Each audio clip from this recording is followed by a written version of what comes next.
Gordon Hayward gets real about what went wrong in Boston. I've always had my theories about what happened to the 2019 Celtics. So my question going into this clip is, was it Kyrie? Was it Kyrie? Because I personally do not think it was Kyrie. But I swear to God, motherfuckers back then wanted to put all the blame on Kyrie. Let's see what happens. Damn, this team is stacked. Shout out to Paul You're George. there. Kyrie's there. Jaylen Brown's second season. You guys just drafted Jason Tatum. Al Horford's there. Like a loaded roster. And you're playing Cleveland in Cleveland, and then the injury happened. Before we get into the injury part of it, just talk about, like, what was that expectation like? Like, you said it yourself. You felt you could have won there, and you guys had something going there. But what was those internal conversations like leading up to the start of that 2017 season? Yeah, I mean, that part was all brand new to me. I'd never been on a team that was expected to compete for a title and or win a title. Right. Well, I think Lame that was ass one of the Jazz. reasons why I wanted to go there. Because I knew that that if I went there, we would have something special. And you know what's funny? What people don't forget is the people who was recruiting Gordon Hayward to go to Boston was not Kyrie. The seeds were planted by Isaiah Thomas and Al Horford. That team from 2017 that got to the first seed, made it all the way to the ECF. I think Gordon Hayward's signing happened before Kyrie got traded. So the reason Gordon came to the team was to play with Isaiah Thomas. And I do wonder how he felt after the trade happened. And now, boom, shit just gets flipped. You know what I'm saying? So imagine when, I don't know, Kawhi went to the Clippers on the assumption that Paul George is going to come. I'm not coming to LA unless Paul George comes. And then literally, like, they get Paul George and then they just trade him before the season started type shit. I don't know. That's definitely a bad example. But people forget about that, though. You know, our training camp I felt like we were trying to get adjusted to each other.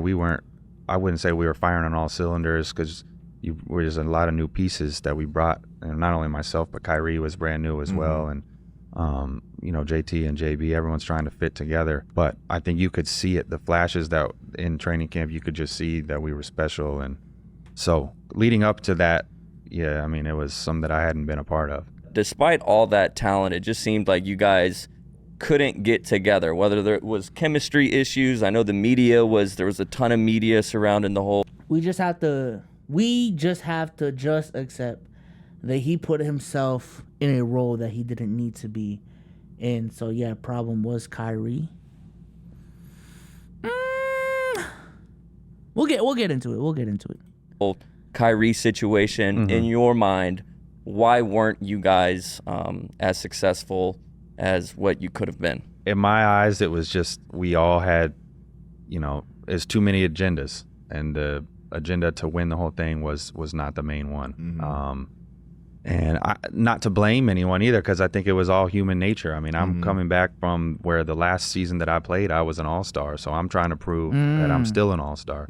Kyrie was hurt the year before, too. Now, mind you, he's talking about 2019. He's talking about 2019. He's not talking about 2018. Just for everyone's refresher, what happened in 2018 was literally 5 minutes into the season, Gordon Hayward shatters his ankle. One of the most gruesome injuries I've ever seen, and I think it's the most gruesome one I've seen since. I don't think I've seen a more gruesome one.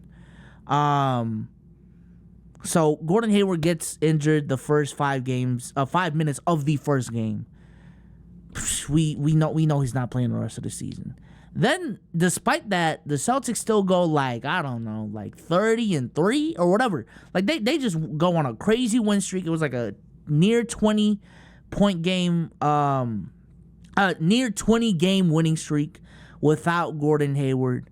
The ball was rolling. Paul George happened before Gordon Hayward, so I'm talking about since then. I don't think I've seen anything more gruesome.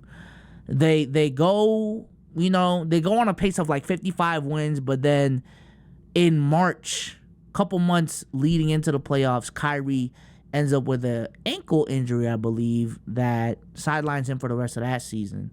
So now you have this team that was supposed to be stacked as fuck with their two best players going injured going into the playoffs. But despite that, they beat a Bucks team with an ascending Giannis. Like, I think this was the first year Giannis was like a 27, 28 point per game scorer type shit. And then they go up against Philly in the second round.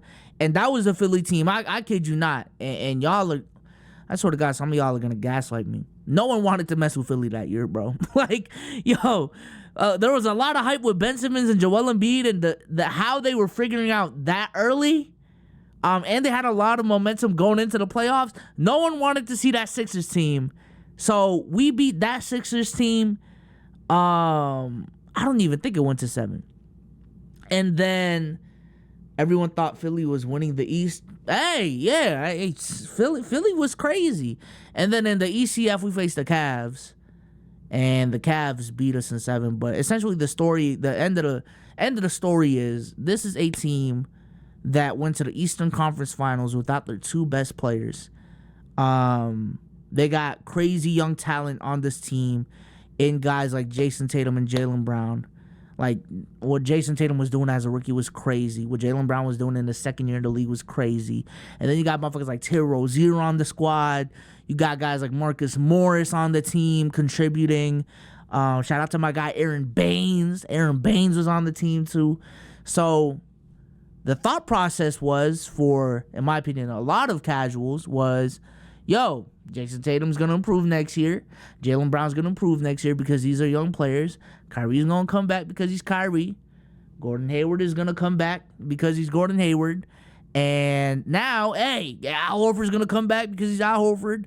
Now you got a team with 290 overalls, 187 overall, 284 overalls, and then you got some 80 overalls coming off the bench. Hey, that team's going to win it all. At least the East. That team is going to win the East. That's damn near a fucking super team. And then it fell apart. Hey, Tiny Moses, that really is what it is. It's 2K logic. But then it fell apart with those expectations, especially after what happened last season. They only won 50 games. I believe that ended up being the 4 seed. Was it the 4 seed? I think it was the 4 seed. They got bounced out in the second round. Kyrie played like shit. Even throughout the season, you could tell that there was something wrong with this team. There was a lot of bickering. There was a lot of, at least, the perception from the outside looking in, a lot of bickering, a lot of commotion, a lot of tension in the locker room. Sage is 186 away from 5K. Jesus Christ. Shout the big Sage, man. But, yeah. That's what happened. So that's just the context of this clip. Who didn't miss the playoffs. So he's trying to prove like this is still his team. And then you've got JT and Jalen and Terry who are coming off where they're all starting make it to the Eastern Conference Finals, I think, the year before. Like they're all trying to prove like we've arrived and we've made it and I'm an all-star. And, then you had Marcus Smart trying to prove I didn't even mention Marcus starting Smart. and God damn. leading the team, and we also had Marcus Morris, who's really had a guy that wanted to be a leader, but not the things needed to lead. Never gonna work. You talking about Kyrie? I guess another problem with the team was, and it's a theory about that I have about the current Celtics is, despite them being well-rounded, they just didn't have a 1A. And listen. I wanted that guy to really be Kyrie. I had a lot of faith in Kyrie back then. But looking back, bro, and even now, like, Kyrie being the best player on a championship team, I don't think it was ever going to happen. I have this theory that you need a tier 1 player playing at a tier 1 level to win a championship.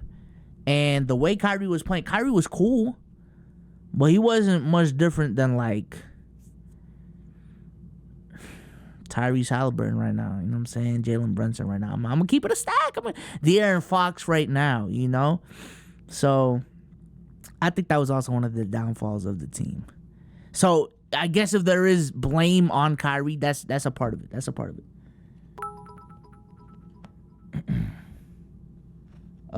Shout out to bro for the 4 bits, Bob Myers type shit. Really good. Like we had Y'all were loaded. We had God. probably 8 players that could go that had career highs of like over 40. I mean, yeah, that who was his were prime, all, but like, his prime just isn't arguably in their still isn't prime. that. Mm-hmm. Like it's not like we were old and everyone used to like everyone was Whoa. still like That's not a. no. I'm just making sure. Sorry. Like you know what I'm saying. I'm not messing with you, bro. I mean, and even at this time, like Al Horford still. Al Horford, yeah, young, he's still yeah, exactly. So we had so many players, and we just could. And the other, in my opinion, the other problem is there was too many of us in the exact same position. Bob Myers, I did see that. We all needed the ball. We all rocked with the ball. Like Kyrie isn't necessarily a spot up shooter. Like I'm not really a spot up shooter. JT's not so none of it. Like we all like to have the ball and do our thing. And there's only one basketball. It's hard to make that work. And so I think that was our biggest issue was we were just trying to all prove stuff individually and never really came together as a team. And even so, I'm glad he confirmed my theory. And I'm gonna just say that was always my theory with that team. Again, if we look back, a lot of blame was put on Kyrie specifically. Kyrie was called a locker room cancer. Kyrie was called not a great leader. Kyrie was called a lot of things. That may or may not be TOS, right? With the theories going on, I probably shouldn't laugh. My bad. Didn't mean to use that. I meant to use this. Jesus Christ. But yeah, I mean, Kyrie was called a lot of things back then, and I truly think, even with what Hayward was saying, this is what truly happened. This was a team met with unfortunate circumstances that ended up actually being fortunate circumstances, for lack of a better term, because it gave opportunities for Jason Tatum, Jaylen Brown, and Terry Rozier to gain confidence, step up, and essentially advance their development. But by the time year 2 comes around, you got dudes that felt like, they earned minutes, that they earned touches sooner into their career than they probably should have. You know what I'm saying? Like Jason Tatum, you're number 3 overall pick, right? Number 3 overall pick. Rookie comes in, goes crazy in the playoffs, shows his promise. Why shouldn't I get more touches than Hayward next season? Gordon Hayward is coming back thinking, listen, I know I was out for the whole season, but I was still your big free agency signing. And I'm supposed to be the second best player on the team. This is why y'all signed me. Give me my touches.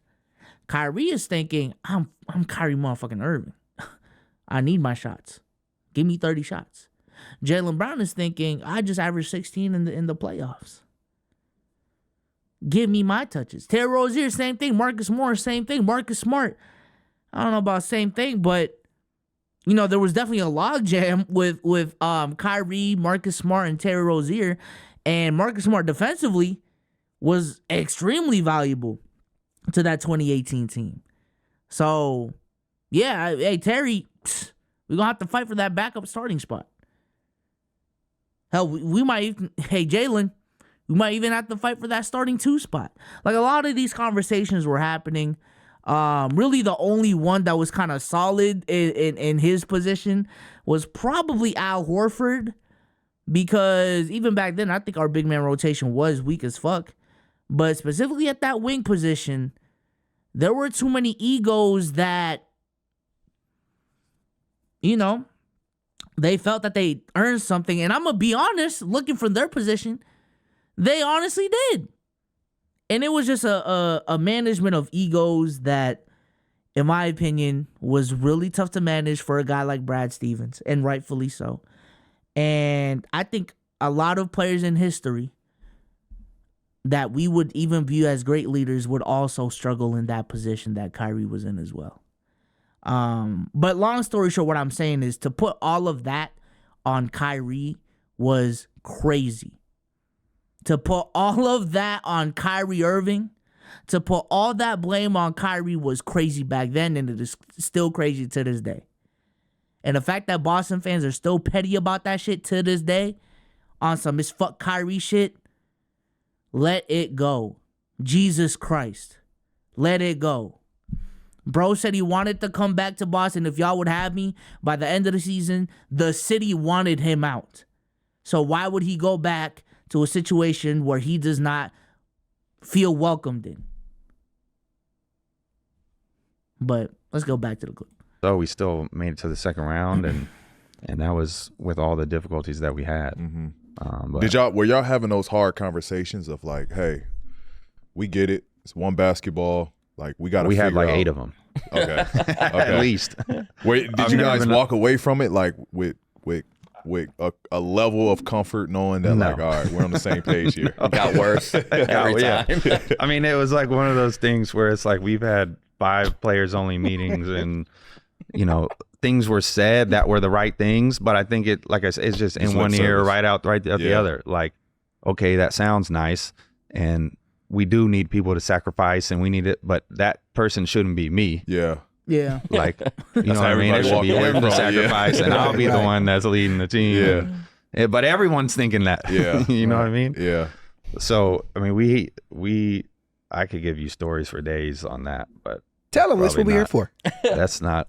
I'm not allowed to do that. So that's that. No, we don't want to open any not votes that shouldn't be open. Yeah. But I just only asked that because it's a similar situation in what we had to go through here to start the year out. Adding James to this group and the conversations we had to have about sacrificing and what that looked like. And I think it's different from where we're at to where you guys were at. We're an older group. Everyone's been paid. Everyone's, it's not like we're individually still trying to crack this code of who we are in the league. We all kind of know who we are. And at this point, only one of us has won, and that's Kawhi. So it's like whatever it is to do that we need to do individually to win. Like, I'll make that sacrifice. So, yeah, that was the only reason we asked. Yeah. I mean, I think that's that you hit that part huge. I mean, it's like you guys are clearly – and, I mean, Emerson was saying yesterday he saw you, he was watching the game and was just seeing the conversations that you guys were having during timeouts amongst each other. Like, clearly they look like they're trying to win. Mm-hmm. They could see that they're trying to figure it out and trying to put together a big-time run here, which, I mean, after playing you guys, it should definitely be possible. Yeah, I don't know, man. Just looking back, that 2019 team just looked like the team that had too much talent for its own good. That was the definition of on paper this should work. And I'm gonna be honest too, on 2K, that 2019 team, what was the 2K that was out that year? 2K18? The 2019 Celtics in 2K18 was cold as fuck. But in real life, yeah, that's grits. That's for the reasons I said.